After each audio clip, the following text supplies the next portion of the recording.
Hi guys, Delta Dart here with the first episode of Star Citizen Pilots Academy. Pilots Academy is a series where I'll be helping you learn to fly or learn to fly better depending on where you're at with Star Citizen.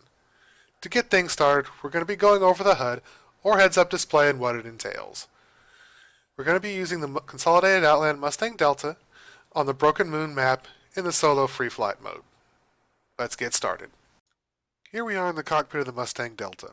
The first thing we'll be going over is what the HUD looks like by default when you first get in the cockpit, the information it displays, and some ways to use this information. I won't be going too in-depth in when to use some of the features of the HUD, as I'll be covering those in my videos on more advanced flight techniques. The left side of your HUD is your ship overview panel. We're going to go over what is contained in this panel first, then work our way to the right. At the top of the overview panel, we have a representation of your ship, its shields, and its damage state. At first glance, you'll notice two arcs around the front and rear of the ship. These represent the shields.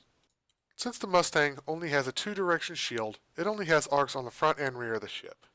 Ships such as the Aegis Gladius and Anvil Hornet series have a four-direction shield, which adds an arc on the left side of the ship and one on the right side of the ship. The larger an arc is, the more power has been allocated to that direction of the shield. The shape in the center is a representation of the ship and how damaged it is. Any yellow, orange, or red indicates damage to that part of the ship. Any shapes that disappear from this representation of the ship are parts that have been destroyed and are no longer on the ship. This usually happens to wing and tail sections. The upside-down triangles represent your maneuvering thrusters. Green triangles are undamaged and fully operational maneuvering thrusters. Yellow and orange represents damaged but still somewhat functional, and red represents damaged or destroyed and non-operational thrusters. As the thrusters become damaged or destroyed, your ship will handle worse. If they are all destroyed, you will no longer be able to control your ship. This information can help you decide when to run, when to fight, when to repair if able, and when to apply more power to the shields on one side. In Star Citizen, you have the capability of applying more power to one of three power groups at the cost of reducing power to one or both of the other power groups. Each of these power groups is represented by a G with a number to the right of it. Group 1 is weapons, Group 2 is shields, and Group 3 is engines. To the right of the power groups is a box and an upright rectangle, both with a cross in the center. These boxes represent your shields. The square is for a ship with four-sided shields, and the rectangle is for ships with two-sided shields, like the Mustang Delta that I'm in here.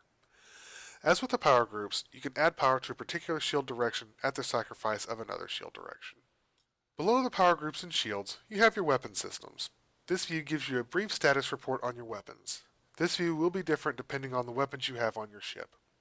On the Mustang Delta, we have two M3A laser repeaters, two CF-117 Badger repeaters, and two R-18 rocket pods.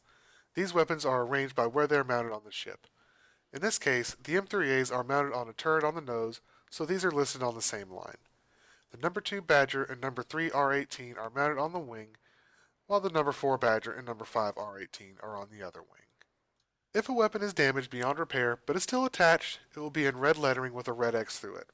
If a weapon is completely removed from the ship, such as if the wing it's mounted on is ripped or blown off, the weapon will no longer be displayed on the list. Below the names of the weapons are the charge levels, ammo count, and heat levels. The charge level is only on energy-based weapons and is represented by a number and percent sign next to a bullet icon. When the weapon is at 100%, it is fully charged and can be fired at will. Once the charge reaches 0%, you can no longer fire the weapon and must wait for it to gain a charge before firing again. You can drain the charge as often as needed without damaging the weapon. On ballistic weapons, you have an ammo count instead of a charge level. Ballistic weapons have a limited amount of ammo. Your ship generally carries one extra clip of ballistic ammunition that will be loaded automatically after you have depleted the first clip. After that, you must go to a service facility if you are in the first, or wait until after defeating an elite wave in the Vandal Swarm. In other flight modes, you must respawn the ship to reload. Missiles are represented and are reloaded the same way as ballistic weapons. The heat level appears to the right of the charge level or ammo counter as a red bar after you have started firing and have gained enough heat on the weapon. Once this red bar is filled, it will display overheat in red lettering with brackets around the top and bottom. Once this has displayed, you cannot fire the weapon until the heat level has gone down. Be very mindful of your weapon's heat levels, as overheating them too many times will result in a damaged and inoperative weapon. Moving to the center of the HUD, we have information on the flight status of the ship. To the left of center, we have a series of dotted lines that represent your ship's speed in meters per second. In the center of those dotted lines in bright numbers is your ship's current speed. To the right of your ship's speed, we have two solid vertical lines. The top line represents your ship's currently available boost fuel, which is used for afterburner and boost. The number to the right of the top line is the available boost fuel percentage. If this reaches 0, you can no longer boost or use afterburner until it begins to recharge if able. Below the boost fuel is your current throttle percentage. This simply displays the current amount of throttle you have applied. 100% is full throttle and 0 is no throttle. Below your current throttle position is your current and next flight mode. There are three modes available. The first is precision, represented by PRE on your HUD, which limits your ship's speed to 50 meters per second regardless of the ship. It also enhances the maneuverability of the ship. The second is Space Combat Mode, represented by SCM on your HUD, which gives you the best balance of speed and maneuverability for your ship. Speed here generally ranges from 150 meters per second to a bit over 300 meters per second without afterburner. The third and final flight mode is Cruise, represented by CRU on the HUD, which allows the ship to fly at speeds in excess of 1500 meters per second if the ship is capable of such speeds. To do this, you sacrifice almost all of your maneuverability. Your current flight mode is surrounded by a box.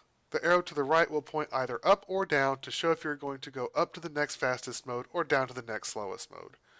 To the right of the arrow is the next flight mode you will be going into when you change modes. The M/S below the flight modes currently only states that your speed is in meters per second. This may change as faster than light speed is introduced. Below that, you have the letters THR. This is how much thrust your ship's engines are putting out in the direction that the thrust is pushing. This is determined by a combination of what speed you're at now and the position of your throttle. Negative numbers mean that it's applying thrust forward to stop or slow down the ship, and positive numbers indicate forward thrust to accelerate. Zero thrust is shown when the engines do not need to provide any thrust to achieve or maintain its current speed. In the dead center of your HUD is a cross. This is your crosshair. In Star Citizen, there are two ways you can use it, either lag pip or lead pip. If you use a lag pip when targeting an enemy, you'll get a line that comes off of your crosshair that will have a series of boxes on it. These are your weapons' points of impact.